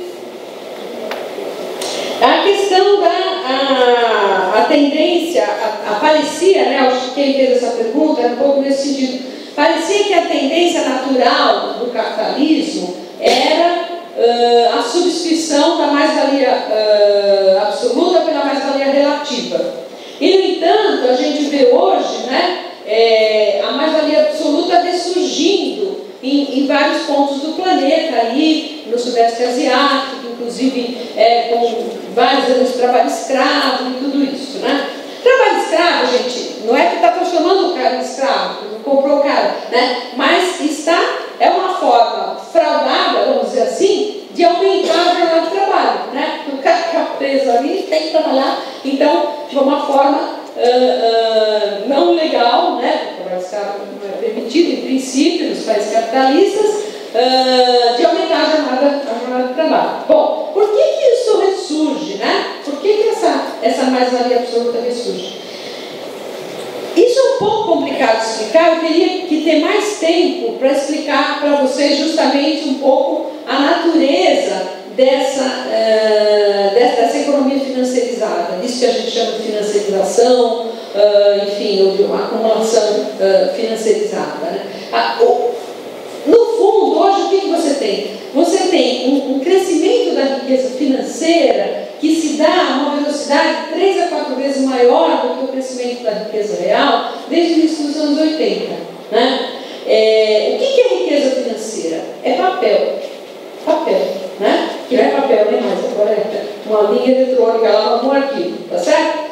Mas, para a gente se entender, que eu vou dizer que é papel, tá? Então, se a gente pegar cada um de nós individualmente, né? Pegar um cara de classe média aí, né? Nós aqui acho que não, mas um cara de classe média, assim, desses que foram para a rua em camisa de amarelo, né? O cara é um médico, certo? Então, quando ele vai fazer a declaração de imposto de renda dele, ele faz a declaração de bens, né? O que ele põe na declaração de bens? Ele põe lá um apartamento, não é isso? Um apartamento na rua tal, não sei quanto vale tanto. Um automóvel, não sei o quê. Outro apartamento na praia, não sei o que lá, vale tanto. Né? Então, isso é coisa real, são ativos reais que ele tem. Ele tem um apartamento, outro apartamento, tem um terreno, tem um automóvel. Muito bem. Na sequência, o que ele põe? Aplicação no fundo de renda fixa, não sei o que, não sei o que. Tanto.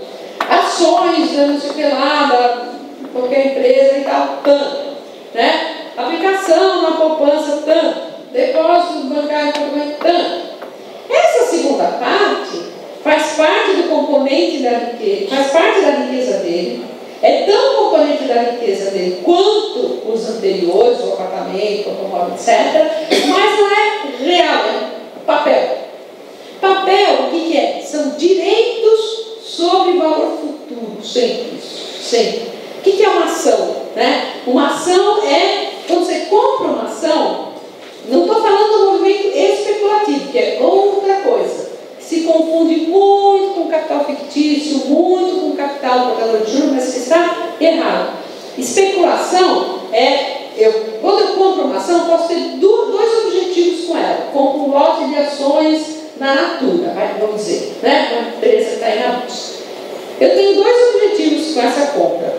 Ou eu comprei esse lote de ações, porque eu acho que o preço dela está muito baixo e que já ela vai subir, e aí eu vou vender um pouquinho aqui na frente e vou me apropriar dessa diferença, vou aumentar a minha riqueza, porque eu tinha 100 e vendi na frente por 140, né? Ou não, eu de ações porque eu quero me beneficiar da distribuição de dividendos. Eu comprei esse lote de ações como um ativo para ter o rendimento dele. O que é o rendimento dele? São os dividendos. E o que são os dividendos? É a distribuição dos lucros dos acionistas. Hoje, das maiores brigas e, enfim, os maiores conflitos que tem são entre os acionistas, que são puros acionistas que recebem dividendos, né? E aqueles que, digamos, têm a responsabilidade de tocar a produção, né? Então, existe uma tendência desses gerentes da produção, etc., existia, né? Agora mudou um pouco, de preservarem os lucros para investir na própria produção, para a empresa crescer, para ela se modernizar, para ela ganhar mercado concorrente, etc. E os acionistas rentistas, eles querem o quê? O dividendo, eles querem receber, né? E é um bolo, tem que um pedaço vai para cá, outro pedaço vai para lá, né? Um dos efeitos da financiarização, por exemplo, foi trazer esses gerentes da produção para o lado dos rentistas. A forma como eles são remunerados, com stock options, com outras coisas que eu não vou ter tempo de explicar, faz com que eles passem a operar com a mesma lógica dos rentistas. Isso também é um dos efeitos da financiarização. Estudadíssimo. Há dois economistas franceses, o Gerard Dumenil e o Dominique Levy, que estudam isso já há algumas décadas, né? Assim como tem outro francês que estuda de décadas, já tem um último livro belíssimo, que é o professor François Chenet, que estuda essa questão do agigantamento dos capitais, que eu falei um pouquinho anteriormente, né? Mas então o papel, voltando, né, à questão, o papel é sempre um direito a uma apropriação futura de valor. Então, se eu tenho aquela ação daquela empresa, eu estou garantindo para mim o direito de me apropriar, ok? Do valor futuro, do mais valor, no caso, né, do valor excedente, porque é a distribuição de lucro, do valor futuro excedente a ser produzido por aquela empresa. Eu estou dizendo, olha, eu aqui, comprei essa ação, então, lá na frente, quando você produzir o seu valor excedente, você, empresa, aí você vai dar um pedaço para mim. É esse o direito que eu comprei. O que é a dívida pública? É um direito a se apropriar de uma parte do poder de monopólio que o Estado tem de tributar a sociedade. Eu estou dizendo, olha, eu aqui tenho esse papel de você, seu governo, então, lá na frente, quando você tributar a sociedade, você vai pegar um pedaço desse recurso que você tributou à sociedade e vai dar para mim. Um título de dívida privada, uma debênture, é a mesma coisa, né? Quando um empréstimo convencional que seja, né? O banco faz um empréstimo a juros, é a mesma coisa. Então, riqueza financeira é papel, são direitos acumulados sobre a produção excedente de valor no futuro. Muito bem, é isso de fato que é o capital creditício. O que acontece? Se a economia vem se financiarizando, se a riqueza financeira vem crescendo numa velocidade muito maior do que a riqueza real, o constrangimento que esses direitos acumulados impõem sobre a produção de riqueza real é gigantescamente maior, porque o substrato de toda essa valorização continua vindo da mesma fonte, né? Que é a produção de valor e, portanto, de extração de trabalho não pago. Então, a pressão sobre isso é muito grande e dada, aí entram outros fatores políticos, geopolíticos, etc., perda de força dos trabalhadores e dos sindicatos, etc., você tem a possibilidade de fazer coisas desse tipo, como se faz principalmente em países que você tem pouca democracia, etc., em condições de vida muito precárias. Você tem exércitos industriais e reservas gigantes que tornam, inclusive, o desenvolvimento tecnológico muitas vezes não lucrativo, né? Quando você tem mão de obra muito barata, substituir mão de obra por máquina não vale a pena. Então você recria, né, esses expedientes de mais valer. Gente, isso aqui é uma coisa muito complexa, eu não sei se eu consegui aí me explicar corretamente. Deixa eu ver. Bom, por último, a questão da superação da lógica, né? Essa é a questão mais difícil, evidentemente, a superação de toda essa lógica. Só falar o seguinte, eu não acredito que ela tenha sido superada em nenhum dos episódios que a gente teve de revolução, enfim, de criação, né? Acho que não se criou um outro modo de produção na União Soviética. Tem um livro do professor Fernando Haddad, que é a tese de mestrado dele, muito interessante, o nosso mesmo, Fernando Haddad, polícia, ex-prefeito, né? Muito interessante sobre a discussão do que foi o sistema soviético, né? Então, se foi um outro modo de produção, não foi e tal. A tendência é dizer que não foi. Na realidade, tem uns que falam que foi o capitalismo de Estado, outros que falam que foi uma tentativa de superar o modo de produção asiático que existia lá, e aí já pular diretamente, em vez de passar por outras fases, já pular diretamente para o capitalismo avançado, enfim, né? Tem uma série de discussões. O que você tem é que nesse país, como pegar Cuba, etc., você tem um Estado, né, com uma presença muito forte, um Estado que não é o comitê de negócios da burguesia, um Estado que procura atender às necessidades da população como um todo, né?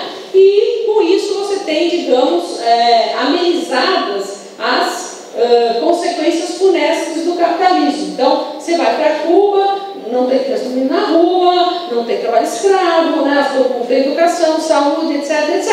Mas a forma mercadoria está lá, né? A forma mercadoria não foi vencida. É difícil vencer a forma mercadoria, não é fácil, né? É uma coisa que a humanidade ainda não sabe como fazer, né? Eu disse isso numa entrevista, em algumas entrevistas já disse, eu acho que isso não deve nos tirar o nosso ânimo de luta e nem a nossa...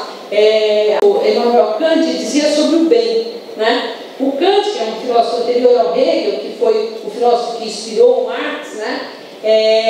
O Kant dizia o seguinte, que ninguém sabe exatamente o que é o bem, mas tem que agir como se soubesse, né? Ou seja, o bem é uma ideia reguladora, que o bem é uma ideia reguladora, esse é um conceito de ideia reguladora. Eu acho que o socialismo tem que ser isso. A gente pode não saber o que é o socialismo, mas tem que agir como se soubesse, tem que ser uma ideia reguladora. Ou senão a humanidade vai acabar uma barbárie absoluta que já alguns teóricos previram.